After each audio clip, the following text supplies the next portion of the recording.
Você muito provavelmente já deve ter ouvido falar por aí sobre psicose e sobre neurose. Hoje em dia, inclusive, as pessoas viram e falam, né? Nossa, eu tô muito neurótico com alguma coisa, com o meu trabalho, com o meu relacionamento, com a minha situação financeira. E muitas vezes a gente não sabe muito bem o que isso significa de fato dentro da psicologia. Então vamos lá. Para a gente começar, a gente começa falando de psicose, então, que comparado à neurose, a gente considera um quadro clínico um pouco mais grave do que a neurose, porque quando uma pessoa, por exemplo, sofre de psicose, ela tem uma desconexão com a realidade, né? Então tem uma dificuldade, por exemplo, de conseguir separar o que é real, o que não é, o que é fruto da imaginação e o que de fato é realidade. Então, por exemplo, essa pessoa que sofre de psicose, por exemplo, muitas vezes ela vem a ter alucinações, sejam visuais, auditivas, onde ela enxerga pessoas, figuras ou sons que na verdade não existem. E que, convenhamos, pode ser muito assustador. E que, juntamente a isso, muitas vezes vêm os delírios, que é basicamente quando você começa a ter crenças que fogem completamente da realidade, né? Que não tem embasamento lógico e real e científico nenhum. Então, por exemplo, você acreditar que, sei lá, tem uma câmera dentro do buraco da tomada ou tem alguém te observando pelo buraco da porta, né? Que tem agentes da CIA, do serviço secreto, que estão te perseguindo, né? Ou seres de algum culto, ou extraterrestres que estão vindo te buscar, que estão atrás de você e que eles viram e mexem e aparecem no seu quarto e tudo mais, e é bem assustador. Então, as pessoas que sofrem de psicose também podem vir a ter delírios, que é justamente essa desconexão com a realidade em relação a crenças. Além disso, é muito comum também uma desorganização dos pensamentos, então as ideias, as falas, tudo que envolve o nosso processo psíquico muitas vezes vem de uma maneira muito desordenada, né, desorganizada. Então, irão ter falas, irão ter conversas, irão ter crenças que saltam de um assunto para o outro e assuntos muitas vezes não correlacionados, sem nexo nenhum. E além dessa alternância, né, que é muito forte e muito constante, é sempre sem nexo uma coisa com a outra. Então não tem uma continuidade coesa na fala dessa pessoa que sofre de psicose. Né? E somado a isso, a gente tem também a despersonalização, que é quando esse indivíduo tem dificuldades, justamente por não conseguir separar direito o que é real e o que é fantasia. Isso se espalha, né? Isso atinge também a maneira como esse indivíduo se enxerga. Então, muitas vezes, essa pessoa que sofre de psicose, ela pode vir a se enxergar como um extraterrestre, né? Ou como uma figura religiosa muito importante, né? Jesus Cristo, Deus, Buda, pode vir a achar que essa pessoa, né? Ela acredita que, por exemplo, ela é a reencarnação dessa super figura espiritual, ou que ela é o presidente do Brasil, ou que é um alienígena. Então, até esse senso do eu começa a ficar fragilizado com essa dificuldade da barreira do real e do imaginário. E por conta disso, lógico, a pessoa ela começa muitas vezes a sofrer de isolamento social, né? Então, é muito comum, por exemplo, ver pessoas que sofrem disso se tornarem moradores de rua, né? Quem nunca ouviu aquele, o doidinho da praça, que fala sozinho, que enxerga pessoas, acha que está sendo perseguido. É uma questão muito problemática, porque se não há um cuidado, se não há um tratamento adequado, a psicose ela vai avançando, né? Justamente por ser um problema no cérebro, se não tem um tratamento farmacêutico, né, com remédios adequados, um acompanhamento médico, isso pode ir se avançando e se alastrando num nível que a pessoa ela realmente perde ali qualquer contato com familiar, não consegue, por exemplo, ter uma vida normal de trabalho, né, numa empresa, ou um relacionamento amoroso, então isso é muito delicado. Há um tempo atrás, inclusive, eu tinha visto nas redes sociais um cara que não chega a ser influencer, né? Mas ele compartilhava ali nas redes sociais vídeos de que do dia a dia dele, ele tendo esse quadro de psicose, né? E no caso dele, além de fazer o tratamento adequado, justamente por isso ele tem a consciência de que ele tem psicose, que vira e mexe ele vai ter pensamentos que fogem da realidade, e justamente por essa dificuldade de saber diferenciar o que é real ou não, ele conseguiu adotar um cachorro e fazer um tratamento específico, um adestramento, na verdade, específico para esse cachorro, poder ajudar ele no dia a dia, né? Então, ele faz um acompanhamento terapêutico também com o cachorrinho dele, onde esse cachorrinho foi devidamente treinado para assim que ele perguntar para o cachorro se tem uma pessoa ali, né? Então ele aponta para o cômodo, o cachorro ou ele responde latindo, indo cheirar a mesma pessoa, ou não, ele fica parado olhando para o dono. Então ele mostra no vídeo justamente esse cenário, que ele está na cozinha da casa dele, ele começa a gravar para mostrar como é que funciona a vida dele, e ele aponta o celular para a sala, e ele fala para o vídeo, fala, olha, eu não sei se tem alguém ali ou não, eu estou enxergando alguém, mas eu acho pouco provável que tenha um cara na minha sala 10 horas da noite de um sábado, sendo que eu não chamei ninguém, eu não me lembro de ter chamado ninguém. Ele dá um comando, aponta para a sala, o cachorro olha para a sala, olha de novo para ele e não dá nenhuma resposta, nenhum sinal, né? Não late, não dá patinha. Não lembro qual foi o adestramento específico que ele usou ali, mas o cachorro não dá nenhum sinal. Aí ele fala: olha, é assim que eu sei que não tem ninguém ali, que é fruto da minha imaginação. E, meu, convenhamos, é muito assustador isso. Já a neurose, ela também é um conflito interno da nossa mente, porém é um conflito entre os nossos desejos e as contradições ligadas a esses desejos. Então, a gente, por exemplo, não conseguir realizar algum deles, né?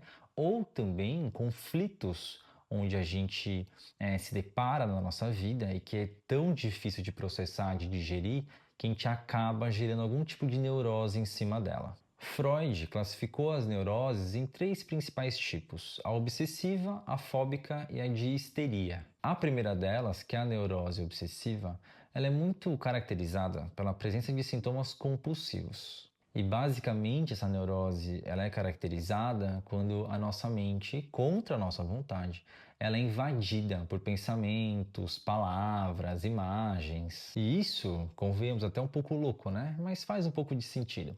Quando a gente para entender, basicamente isso é alimentado justamente por vivências, desejos, traumas que a gente teve no passado, que é muito difícil de processar na nossa mente. Então a nossa mente, até no movimento inconsciente, né, que a gente não tem controle, tenta esconder essas vivências, essas experiências, esses traumas. E ao tentar esconder, ao tentar recalcar, tem uma hora que isso sai para fora. E quando isso sai para fora, sai contra a nossa vontade.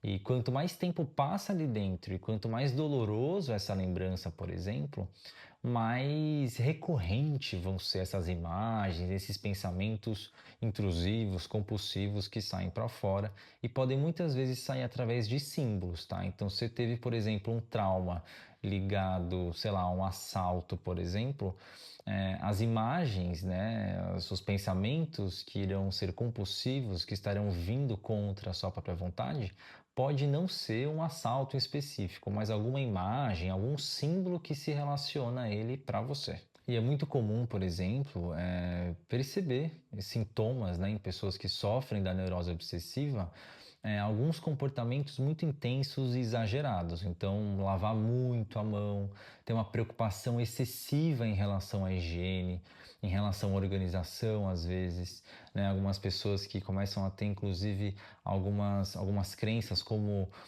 usar a mesma cor de camiseta ou de roupa íntima, porque aquilo ali vai dar sorte. Então, se eu vou numa entrevista de emprego em algum lugar, eu tenho que usar uma camiseta vermelha, senão vai dar tudo errado, né? Eu não posso passar debaixo de uma escada, por exemplo, senão eu vou ter ali muito azar na minha vida. E assim, não é um medinho, não quero. Não, você não passa, aquilo ali é aterrorizante. É aterrorizante você chegar em casa e não lavar a mão. Aquilo ali parece que você vai morrer de tão intenso, de tão compulsivo, extremo, que é esse impulso que vem dentro da sua cabeça. Agora, na neurose fóbica é muito caracterizado quando uma pessoa, por exemplo, tem alguma fixação muito forte, né, uma fobia que a gente pode falar, um medo, sobre algum objeto externo. E justamente esse objeto externo, né, o medo, a angústia que isso gera é inversamente proporcional ao medo, né, ao risco real que esse objeto causa. Então, por exemplo, né, é muito comum você encontrar esse tipo de neurose fóbica nas fobias mesmo, né? Então, por exemplo, na aracnofobia, na claustrofobia, né, que é o medo de ficar em lugar muito apertadinho, na agorafobia, ou algum medo, por exemplo, muito extremo de morrer, até fobias sociais, então o medo do toque humano, o medo da interação humana. Todas essas fobias, ela envolve esse tipo específico de neurose. E por último, na neurose histérica, né, que inclusive nos estudos de Freud, nos casos de Freud, tem um caso muito famoso que é da Anna O, que é justamente um caso desse tipo de neurose de histeria. E nesse tipo de neurose, por exemplo, é muito comum ver manifestações físicas, então alguma paralisação do corpo, né, alguma alteração do estado de consciência, então a pessoa ela pode vir a ter uma amnésia, por exemplo, né, então perda de memória, ela pode ter, por exemplo, muitas vezes tanto sintomas físicos quanto sintomas mentais. E todos esses sintomas, geralmente, eles são sempre temporários, né? Eles passam depois de um tempo. E, de novo, né? Como a gente tinha dito que as neuroses, muitas vezes, é um conflito entre os nossos desejos e os conflitos, as contradições que envolvem esse desejo, a gente vê em estudos de caso, por exemplo, nesse tipo de neurose, às vezes uma mulher, por exemplo, que se apaixona pelo cunhado, né? Pelo marido da irmã, e justamente é um conflito muito grande, porque ela tem um desejo gigantesco nesse cara, só que por questões morais, por questões éticas e sociais, ela não pode ficar com esse cara, né? E dependendo do quão grande for esse desejo, maior vai ser esses conflitos, esses impedimentos. E justamente esse conflito vai gerar nessa pessoa que acaba passando por um caso de uma neurose histérica, por exemplo, ter desmaios, né? Então, às vezes consciente ou inconscientemente, quando lembrar dele, quando ficar pensando nele, desejando ele, ou no almoço de família, quando ele chega com a irmã dela e vê ele, vem aquele desejo gigantesco e ao mesmo tempo aquele sentimento de que há algo errado, de que ela não pode, e ela vem a desmaiar, por exemplo, ou ela fica temporariamente surda, cega, né? Isso pode se manifestar de maneiras absurdas. E muitas vezes depois até uma perda de memória, uma amnésia temporária. Fala, nossa, o que aconteceu? Eu não lembro, tal, tal. Porque o recalque, a sua mente está tentando tanto reprimir esses pensamentos, reprimir esses desejos, que acaba gerando um conflito gigantesco a ponto de ter esse tipo de reação na sua mente e no seu corpo. Mas neuroses, querendo ou não, todo mundo, uma hora ou outra, pode acabar tendo algum tipo de neurose. E lembrando, né, que são vários tipos, né, são vários tipos de intensidade também. Você pode ter uma neurose fraquinha e tudo mais, porque enquanto nós estivermos existindo, a gente está sujeito a ter desejos que muitas vezes não condiz com a realidade. Dependendo do quão grande for esse desejo, do quão grande for o conflito que acompanha, aumenta muito a chance de você ter, por exemplo, algum quadro de neurose e tudo mais, mas ainda assim não é tão frequente. E por isso, faça sua terapia, deixe sua terapia em dia, né? Não deixa de ficar sofrendo, né? Com um monte de conflito e não procurar ajuda médica, né? No caso, ajuda psicológica. Então lembre de se tratar também para que você não venha um risco de ter, por exemplo, alguma neurose, mas fica tranquilo que isso não é tão comum assim. Se você gostou, peço que carinhosamente você deixe o seu like, você comente aqui embaixo também o que você achou, sugestão, alguma dúvida, alguma pergunta, pode mandar que quem sabe eu respondo no próximo vídeo, tá bom?